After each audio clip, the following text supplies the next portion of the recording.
believe the people who are in the newspapers now basically are trying to follow ethical standards, and it's just very hard. I don't think the problem is people lying, intentionally making up things or allowing those things to take place. I think it's the smaller matters of not having the time to do the story, of printing things in which you don't have the same level of checking that you would have preferred in the past, of of looking for stories that the audience might like, a little more fluff when you really would have rather gone in depth on a story. So there are those type of challenges, but I don't think the people who run newspapers have thrown out the values that are important to the newspapers. I think they feel very pressed.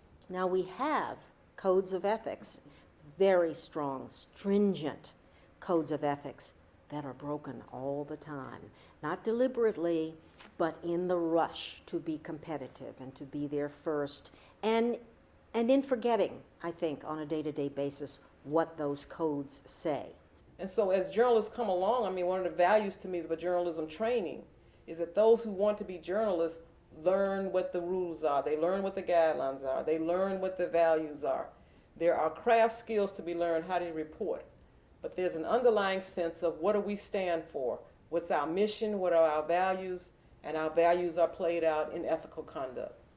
At the same time, news organizations have not built into their systems strong standards and practices. The New York Times accepted reports from one of our former students, Jason Blair. There was plagiarism of reports of a person he knew, a reporter he knew, but there was material that was absolutely made up. To say it was a violation of journalism ethics is an understatement. Now, why did that happen?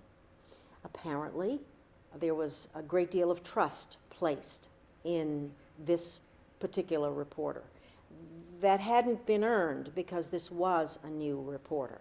There might have been some issue around not looking too closely at the work of a minority reporter, but it was one for the textbooks. It will always be there, and it's astonishing the level that arguably the greatest newspaper in the country let itself be used in that manner and let itself be violated as to ethics in that manner. Another one, of course, was the very famous case of the Washington Post, where there was presumably an 8-year-old heroin addict that never existed. Great fiction, great fiction that won a Pulitzer Prize. The only saving grace in the Janet Cook scandal is that the world doesn't know anything about the Janet Cook case that the Washington Post didn't tell them. We decided immediately, I woke Joe Pulitzer up and said, there's a disaster and we're sending you back your prize. And Joe couldn't believe it. I mean, he said, well, it'll pass over or something. And I said, no, it won't pass over. And it's gone out, Federal Express, that night. I think there is a fallout from big, sensational cases in which ethics, journalism ethics, have been breached.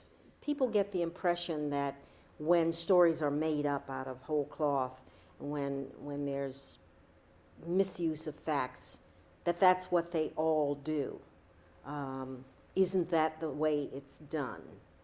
I think the few have trampled on the reputations of the many.